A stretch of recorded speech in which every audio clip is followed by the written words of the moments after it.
2024 সালে নিজ পরীক্ষায় সাফল্য পাওয়া ছাত্রছাত্রীদের জেচ একাডেমির প্রতিষ্ঠাতা আক্তারুজ্জামানের উপস্থিতিতে সংবর্ধনা দিলেন। আজকের এই সংবর্ধনা অনুষ্ঠানে উপস্থিত ছিলেন বেলডাঙ্গা ব্লকের এসডিপিও মাহতাসিম আক্তার, উপস্থিত ছিলেন বেলডাঙ্গা থানার আইসি শামশের আলী, উপস্থিত ছিলেন বেলডাঙ্গা ব্লকের ভিডিও রবীন্দ্রনাথ আধিকারিক, উপস্থিত ছিলেন বেলডাঙ্গার বিএমএইচ ডাক্তার বিশ্বাস। এছাড়া উপস্থিত ছিলেন ছাত্রছাত্রী সহ অভিভাবক ও অভিভাবকেরা।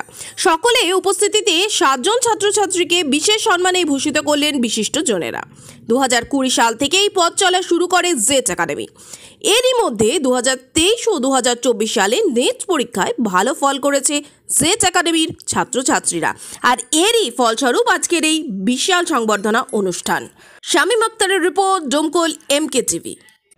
প্রতি বছর উল্লেখযোগ্য ফল হয় এখানে, তার একটাই কারণ যে এখানে পড়াশোনার পরিবেশ, গাইড সবটাই আজকের দিনে যা দরকার, যেমন ভাবে দরকার সেটা হয় বলেই কিন্তু আজকের এই সফলতা।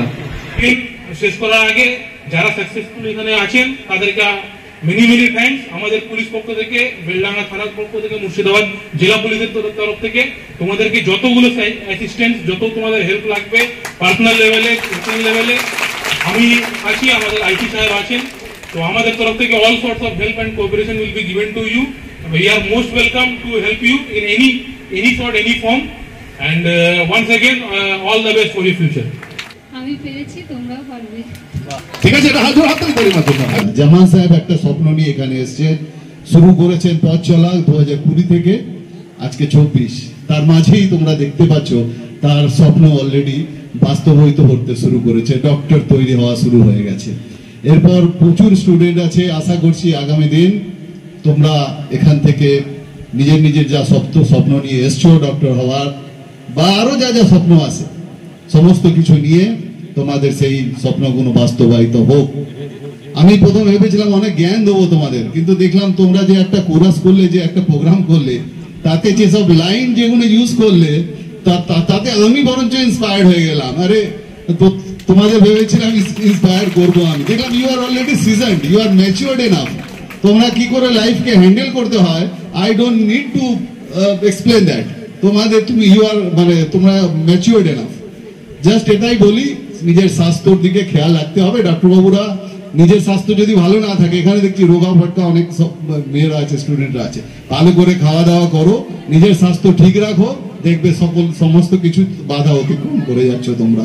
খুব ভালো, thank you, congratulation to all of you. খুব ভালো থাকবে। তখন একটা 9 জনকে নিয়ে একটা স্পেশাল নিটের কোচিং আরম্ভ করি। সেখান থেকে গতবার 7 জন চান্স পেয়েছিল নিটে, আর এবার আমরা রিপিটারের ব্যাচ ছিল প্রায় 18 জন। এবার কাট অফটা হেভি হাই হওয়াতে সে তাও 6 জন পেলো। আমরা যদি গতবারের কাট অফ ধরতাম তো আমার আরও 6 জন পেত, কিন্তু এখন কিছু করার নেই, যা কাট অফ। তবে এবারে একটা ভালো জিনিস আমাদের বললাম, যেটা যে অনেক ভালো কলেজে এবার পাবে যারা পেয়েছে, ভালো র্যাঙ্ক হয়েছে, 695, 680, 684, 669, 666, 663, 642, এরা সবাই কিন্তু কলকাতার মোটামুটি ভালো কলেজ পাবে। এরা গার্জেনরা বলে খুব কম। সেক্ষেত্রেও যারা যেমন খুব দুস্থ, যাদের অসুবিধা, তাদেরকে আমরা আরও কম পয়সায় পড়াই। এবং আমি যদি দেখি আমরা যে না, কোনো বাচ্চার মধ্যে সত্যিই মেধা আছে, তার জন্য আমরা তাকে না তোমার জন্য হবে না এরকম আমরা বলি না, পয়সার জন্য।